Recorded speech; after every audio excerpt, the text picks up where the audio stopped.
They say the most dangerous thing in the world isn't hate or violence. It's a closed mind standing at death's door. Because what happens when the only one who can save you is the one you were taught to underestimate? Let me tell you what happened at Mercy Ridge Hospital on a Tuesday no one there will ever forget. The air was thick, phones ringing, nurses sprinting, and then he walked in, or more like, stumbled in. Gerald Whitman, 55, widowed, retired executive, pressed shirt, gold watch, attitude sharp enough to cut glass. But that day, he was sweating, pale, holding his chest like it was going to split open. He staggered to the triage counter, said one word, "Help," then collapsed. They rolled the gurney out, and right behind it was her. Dr. Nia Harper, 35, cardiothoracic, Harvard, Hopkins, black, braided bun, calm as a still lake in a storm. She walked up to the patient, snapped on her gloves, and said, "Sir, you're having a cardiac episode. I need to examine you." But he didn't look at her. He looked through her, eyes narrowed, and then he said it. "You a nurse?" Nia didn't blink. "No, sir. I'm the attending cardiologist," he chuckled. "Not the kind of laugh you share, the kind you spit. Well, I prefer someone with more experience." And then louder, "Get me a real doctor right there." While dying, the man demanded someone who looked more like him. She stepped back, didn't argue, didn't snap, just said to the nurse, "Page trauma. We're going to lose him."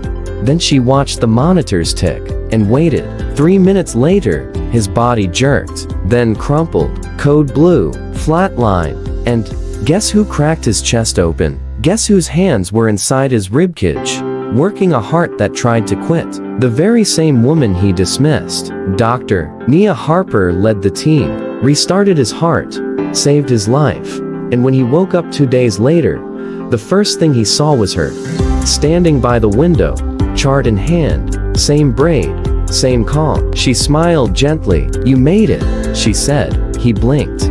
"You again?" She nodded. "Yes. I performed your surgery." He swallowed. "I was wrong about you." He even tried to laugh, but she didn't smile back, didn't accept the apology. She said 5 words he'd never forget. "You nearly died being right." Then she left the room, and that should have been the end of it. But some men can't stand being saved by the people they look down on. 5 days later, the hospital board got a letter, a formal complaint, filed by Gerald Whitman against Dr. Harper. The charge? Unprofessional tone, intimidation, made me feel unsafe. No mention of her saving his life, no word on the surgery that brought him back from the grave. Just a rich man rewriting the story. Because in his version, the hero looked different, and the board, they listened. She was pulled from rotation, placed under review, 3 decades of excellence suspended by one entitled signature. But Nia didn't panic, didn't cry, didn't fold. Because while they reviewed her behavior, she started reviewing the system, and what she found would make headline. They thought she'd just walk away, take the insult, let the system eat her alive. But Dr. Nia Harper wasn't just a surgeon. She was a storm that had finally run out of patience. And this time she had receipts. While the board met in their glass-walled offices, reviewing Gerald Whitman's complaint like it was gospel, Nia spent her suspension gathering something stronger than words. Data, logs, patterns. She went back through 2 years of hospital reports, every patient complaint, every formal review, every doctor's name, and what she found, a pattern even denial couldn't hide. 80% of all internal investigations filed against Black or Latino physicians, despite making up less than 15% of the staff. Guess who had the highest rate of successful patient outcomes? Those same doctors. Guess who got promoted the least? Same group. It wasn't just bias, it was math.so. She compiled it, printed it, bound it, and waited. A week later, she walked into the review hearing, not with a lawyer, not with a plea, but with a flash drive. The board looked up surprised to see her composed, silent, focused. The chairman adjusted his glasses. "Dr. Harper, we'd like to begin." She nodded, but instead of sitting, She stepped to the projector and said 5 words. "Let me show you something." Click. Slide 1. Complaint stats by race. Slide 2. Promotion rates by department. Slide 3. Patient satisfaction scores. The board shifted. One cleared his throat. Another crossed her arms.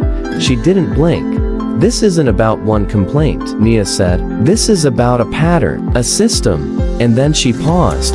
Clicked again. Slide 4. A screenshot of a security log. Gerald Whitman's name, time-stamped, followed by a nurse's note.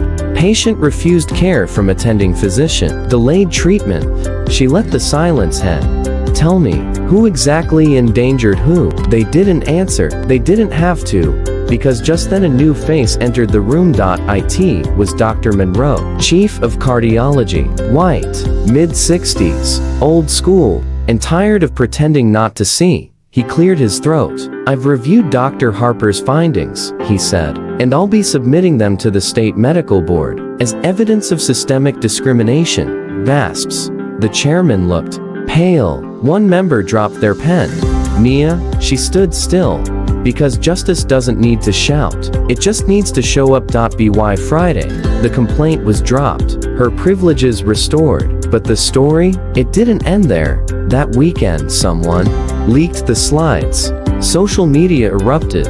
Doctornia #bias in medicine #Harper report interviews flooded in. Articles, podcasts, panels. She became the face of a fight she never wanted but knew too well. And just when things started to settle, she got a call. Blocked number. She picked up. Voice distorted. Male. Cold. "You think exposing the board was brave?" Pause. "You have no idea how deep this goes." Click. Silence.